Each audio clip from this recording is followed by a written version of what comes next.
Hello, this is the Provoked Prawn, and here I'm comparing the Nacon 600 Pro HX with the SteelSeries Nova 7 wireless, and these two headsets are actually comparable in a number of ways, both offering multi-device capabilities, decent sound, lightweight design, and a reasonable price tag, depending on your opinion, as well as a lot of things that make them similar in terms of soundscape, comfort, and other things. So I want to talk about both devices, show you the features of them, and I'll link down below to my full reviews on them where you can find out even more. But here you'll see them side by side compared as I talk about the various things of interest. As you'll see, both quite interesting looking headsets with a number of really interesting features about them. Dual connectivity being one of them, for example, but also other features. For example, the Nacon headset allows you to basically destroy it. So this RIG headset can be taken apart in various ways and is designed to be robust,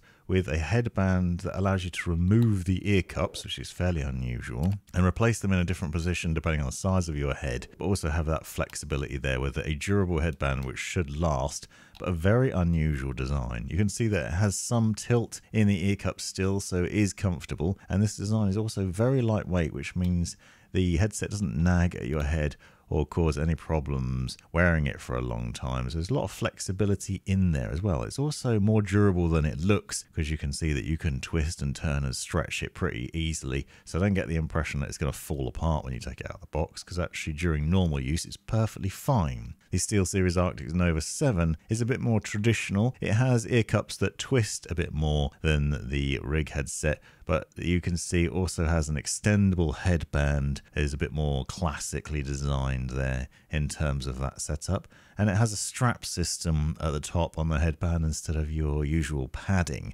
Both are comfortable though, but in different ways obviously. The Nova 7 has an adjustable strap, for example, so you can tweak that as well as extending or shortening the headband internally, as you've seen, and those twistable ear cups certainly mean that it's comfortable fit and good clamping force and an overall good design, but they are quite a bit different, as you can see there. There may well be a weak point on the SteelSeries head cup with the connection at the ear cup at some point. It's hard to say. I've been using these headphones for 6 months and not had any issues so far, whereas the Nacon's obviously probably the weak point is going to be the cable that connects it to the headband proper, but the fact that you can take it apart shows it's not going to easily snap at the ear cups, so quite a bit different. Put them side by side, you'll see the ear cushions are very similar in the design, in the material on them, and also the amount of padding as well. So they both offer a reasonable size in terms of the size of the ear cushions, I think. Not particularly deep, but also not mega shallow either. So a good fit, nice cushioning on there too. I found both to be really comfortable to wear for a long time, and they just deliver a good comfort without overheating your ears too. Now you will see with close-up shots that there are multiple controls on both headsets with access to multiple buttons with ease, and that's because both offer dual connectivity options and multi-device compatibility. So the RIG headset, for example, has a 2.4 GHz wireless dongle, which has a button on it that allows you to switch between USB mode and console mode, so you can use it on PC or on console. This one is for Xbox, but it will work on other things like Nintendo Switch, for example, and this little dongle also will connect to your phone and obviously to your PC if you have a USB-C connection. One silly thing that I did note is that its shape means that it can potentially block other ports on your laptop or gaming PC, depending on which way around you put it in, or on the design of the ports on your system that could potentially get in the way, so that's a bit of a frustration. But it does also work by plugging into your phone. So with an Android phone, you can plug it in like that, and then you can use it on your phone instead, so that's a bit of a flexibility. Now obviously this has Bluetooth connectivity as well as this USB, so you don't necessarily need to do this, but it's interesting that it is compatible with different devices in that way, and then obviously you can control the volume pretty easily. If you press and hold the button at the top though, you can switch into Bluetooth mode and Bluetooth pairing as well, which means that you can connect it to your phone with Bluetooth or to another device with Bluetooth while also having it connected via the 2.4 GHz dongle. Now this dual connectivity isn't what you would expect, and the SteelSeries wins in this department. I'll talk about why in a second, but this allows you to essentially take calls on your phone via the headset while also using your PC for example. But what it doesn't do is let you play music from your phone over Spotify while also listening to game audio from your PC. You can't do both at the same time, which is weird because it says dual connectivity, but it's not actually dual in the fact that you can have two audio sources at the same time. It just means it's connected. Now, the Bluetooth connectivity does allow other things. So, for example, you can see that you can use Google Assistant via your phone. You can also get multimedia controls via the headset buttons, so you can pause, play and skip songs. Also, with that Bluetooth connectivity set up or in dual mode, you can then access the app. So there's a dedicated app from Nacon which allows you to control various things on the headset. So you can see that you can adjust the mic monitoring and the mic gain, for example, and you can also dive into the equalizers and choose from various different profiles that are set up for you, so FPS, voice clarity and other things like that. There's also an expert mode which allows you to tweak the EQ profiles to your choosing, so you can adjust all this. Now, this is all done from an app on your phone while it's connected to your phone over Bluetooth, so it has to be in the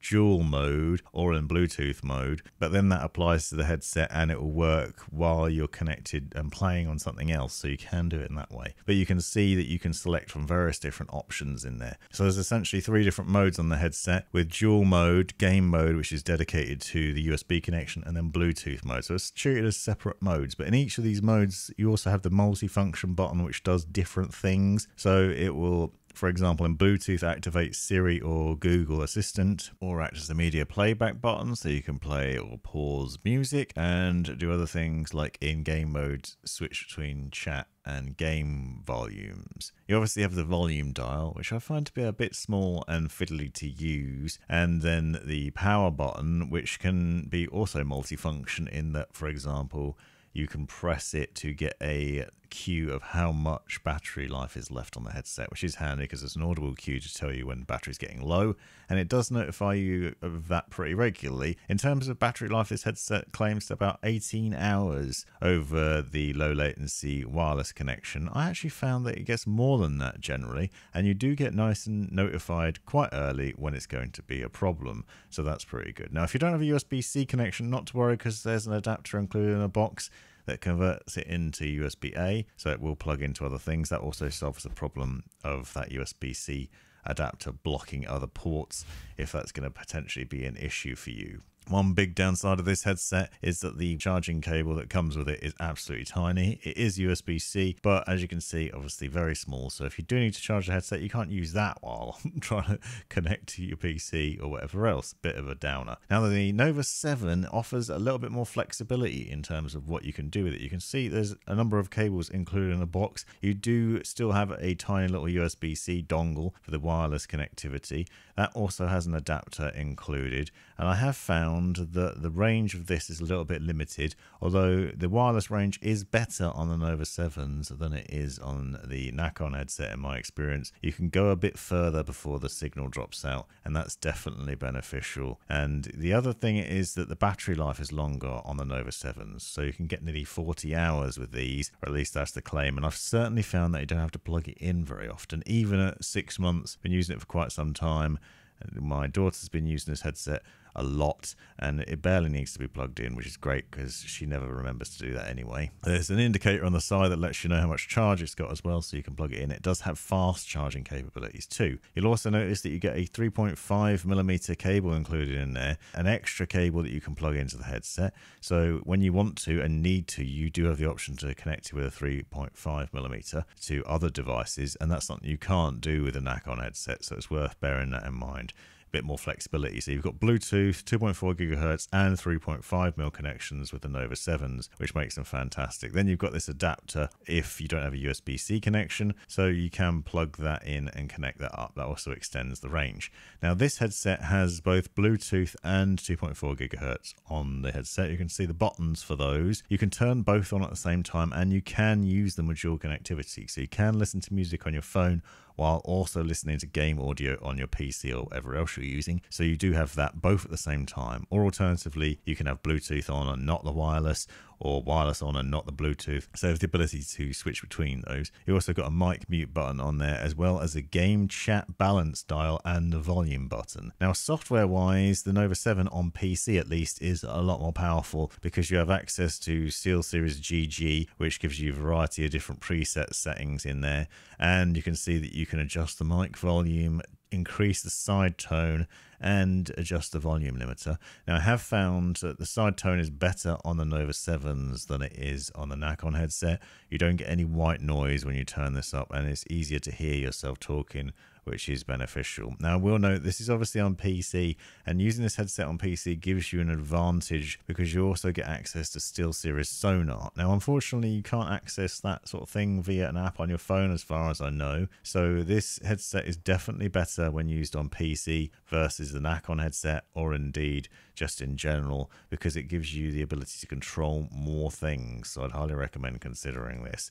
So you can see when you go into SteelSeries GG in the sonar software, you have access to loads of different things, including pre-tuned settings with EQ profiles for specific games, Escape from Tarkov, Call of Duty, and other things like that, Apex Legends. You can see you've got various different soundscapes in there that are designed specifically for those, obviously to help you hear the footsteps of enemies, gunshots, more important sounds like that are going to give you the upper hand potentially. This is a free bit of software that will work with a variety of headsets. It doesn't necessarily need to be SteelSeries, which is interesting, but you also have spatial audio tuning, volume boost, smart volume adjustments, and other things that you can do in here. Much more customizable, but obviously you need the software in order to do this. You can't do this directly on the headset in any way, so that's something to keep in mind.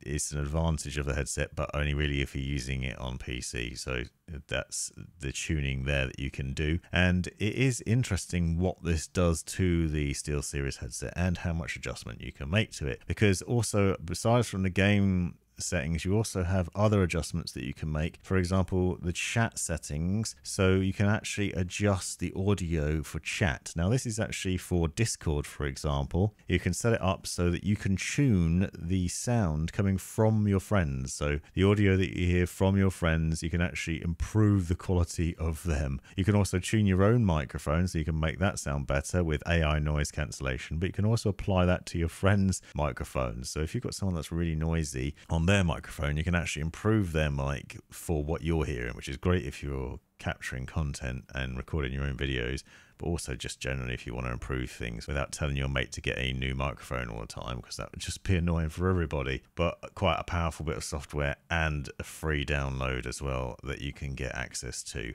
So really good there. Now, both headsets have comparable audio in my mind, although the SteelSeries is a lot more tweakable. Out of the box, both sound great. They both have a good range of audio. They both got decent bass. For the money, you're getting a really good soundscape. It's nice and rich and pretty capable with good positional audio and good all-round sound. I've really enjoyed both of them, and for what you're paying, you're getting fantastic device out of both of them, I'll be honest. There's a lot of things to like about both of these headsets in terms of comfort, usability, and the flexibility of them. SteelSeries does win in various different departments. The dual connectivity, for example, longer battery life, and a better microphone, as you'll hear in a minute.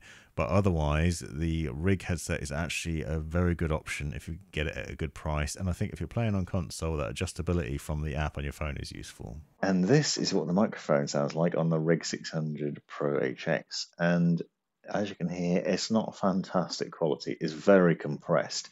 Now, you can adjust the mic monitoring in the app, so you can turn the mic monitoring on. And I have it set to high at the moment, so I can hear myself better. I would not recommend doing that, because then you notice even more how compressed you are, but also you can hear a lot of a hiss. So there's a lot of white noise when it's on high, so I'd actually suggest turning it down. I have increased the gain to high, though, because it's quite quiet as standard, is what I'm finding. At least on PC, the microphone doesn't capture the audio very well. It's quite quiet. And obviously, your disadvantage here is because of the mic positioning, you can't adjust it, so you can't get it closer to your mouth, which is obviously a downside as well. So the mic is kind of a big letdown in what is otherwise a fairly decent headset. It's not absolutely terrible, but it's certainly not amazing. However, the benefit is you can obviously fold it away, tuck it out of sight, and then use a dedicated microphone instead in place of that, whether it's USB or XLR. So that is one thing. And if you're not bothered about using the mic because you don't talk to anybody when playing games, then it's not a problem at all. But don't expect much from this microphone. I wasn't expecting much. You see the size of it, it's not even anywhere near my mouth. So that's one indicator. And then obviously not being able to move it around is another hint of just not very good, really. But so no mic monitoring is standard. And if you turn it up too much, you just hear a hiss, which is a big downside for me as well. But otherwise, a fairly decent headset. And here's what the SteelSeries Nova 7 wireless sounds like. I actually think the microphone on this isn't too bad in wireless mode. It's got a decent sound to it. It is compressed a little bit, but the quality's not bad.